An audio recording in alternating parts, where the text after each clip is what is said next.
and his sons and his daughters and his oxen and asses and sheep and his tent and all that he had, and they brought them up to the valley of Achan. And Joshua said, "Why did you bring trouble on us? The Lord brings trouble on you today."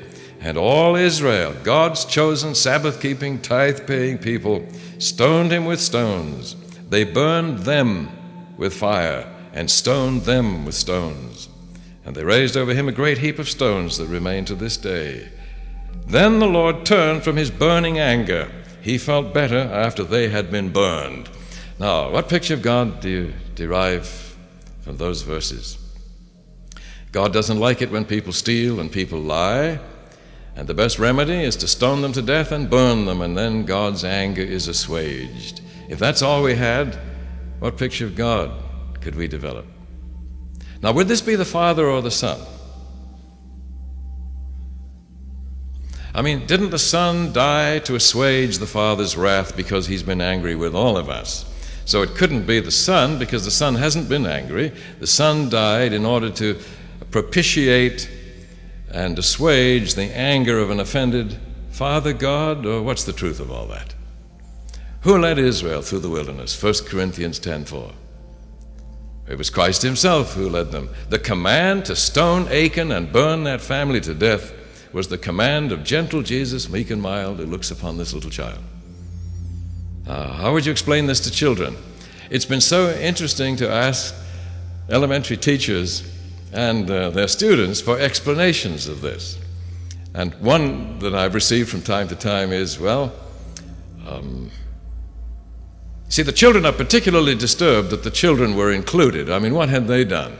I've noticed that many times. I may have mentioned to you before, the children are not often so troubled about the parents being punished. They could see how they might deserve it, but that the little ones would be so punished, that doesn't seem fair. What about Achan's children? They don't like that. So the answer sometimes given, well, Achan's children probably helped him dig the hole. And my reply to that would be, when my father said dig, I dug. Because I could see him, I couldn't see God, and my father looked very prepossessing there when he would order me to do something. Certainly if my father said dig, I would dig. And for that, you get stoned and burned. How could God do it to the whole family? And how could he ask his own people to do it? I mean, in imagination, could you imagine after this service, say, maybe Elder Stutter's been saving this for the close of the meeting, that brother and sister so-and-so have done certain things in this church, and it should not be allowed to go on any longer.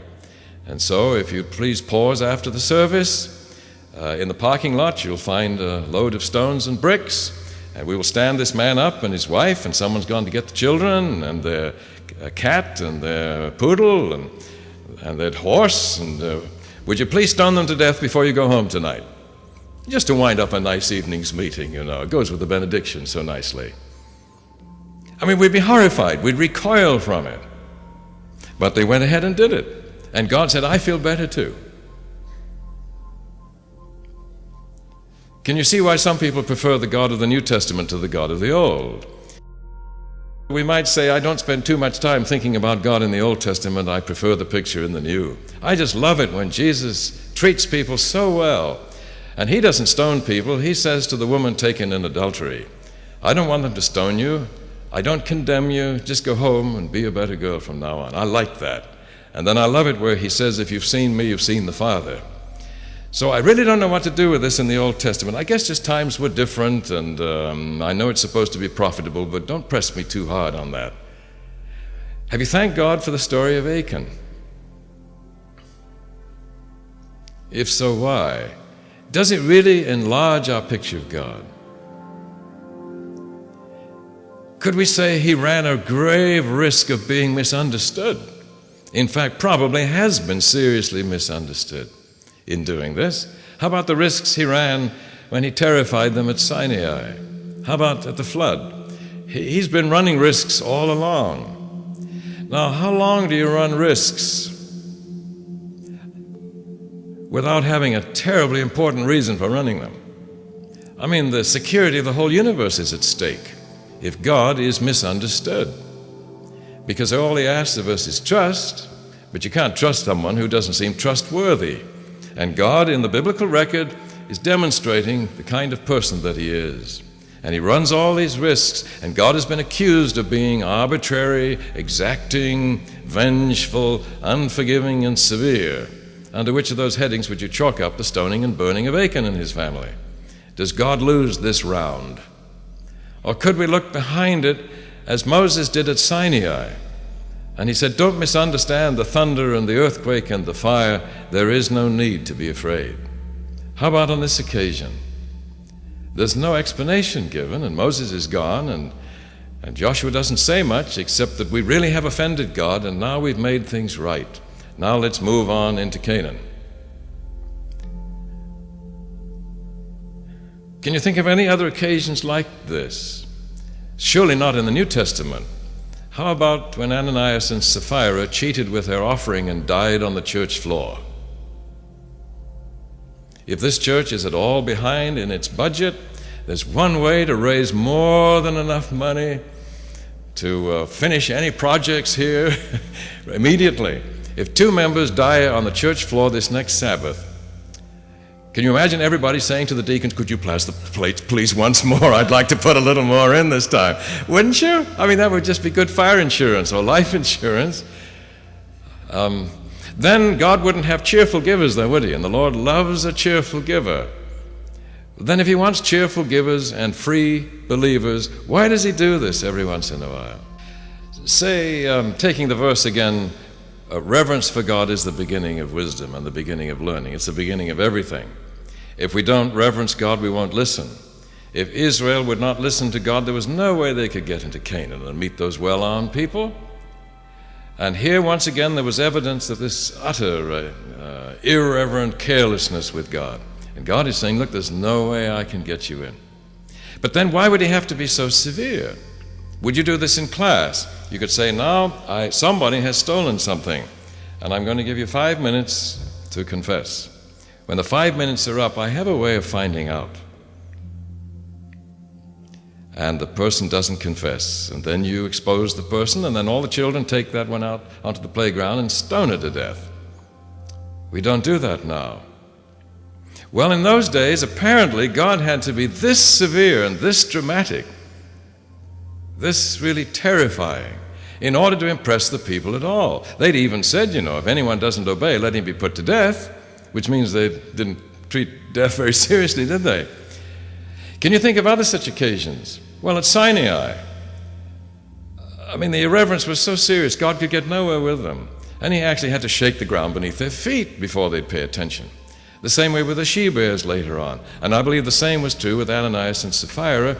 The Christian church, just in its infancy, about to start out. And here was the same old thing that had plagued Israel all along. And God said, look, if you're going to cheat with me like this, there's no way I can lead you. And he has to be as dramatic as the circumstances require. And they had become a hard people then. When you do all the killing they did, it does terrible things to you.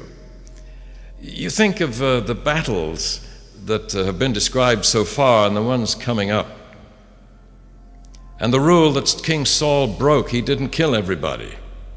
To obey that rule that King Saul violated, and Samuel confirmed by taking a sword next week and hewing King Agag in pieces before the Lord, that rule required that when you had enjoyed victory on the battlefield, your job was only half done.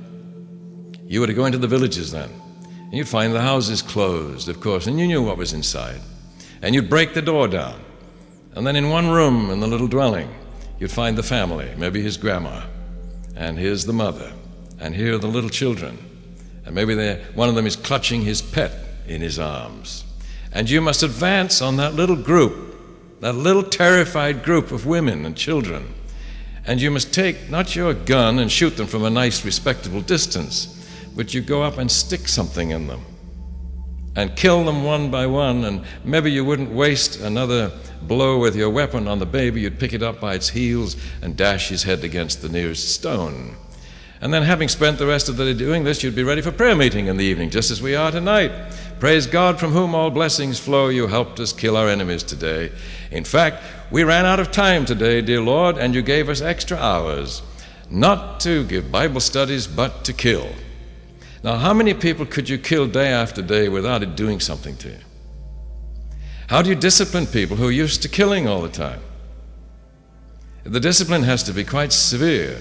It seems to me that the severity of the stoning of Achan is matched by the need of the people. I mean, it took that to impress them. Now, were they over-impressed? Were they so terrified by this they didn't misbehave for 6 months? No, almost immediately. God did not talk too loudly on Mount Sinai. He didn't even talk too loudly in the flood. Were they so terrified by the flood that the descendants of Noah behaved wonderfully for many years? They promptly built the Tower of Babel and misbehaved worse than before. So it seems to me God will talk as loudly as he needs to for us to hear.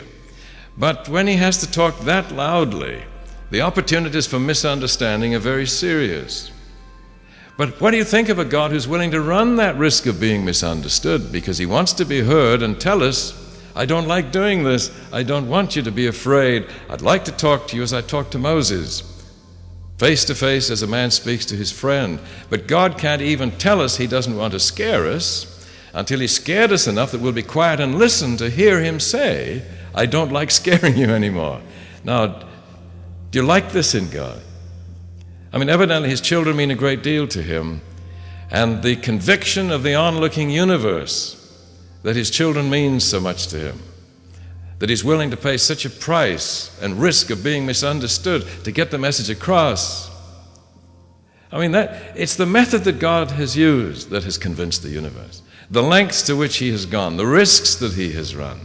And one of his gravest risks is the risk of being misunderstood in trying to get our attention. It would be too bad if now we would look back on all this and misunderstand, rather than saying, God, we needed that, and thank you very much for shaking the ground beneath our feet. Thank you for the she-bears, and thank you for these stories. Yeah, but what about Achan and his children? Don't worry, that will be up to the Lord. You know if one of them is safe to save, he'll be in the kingdom.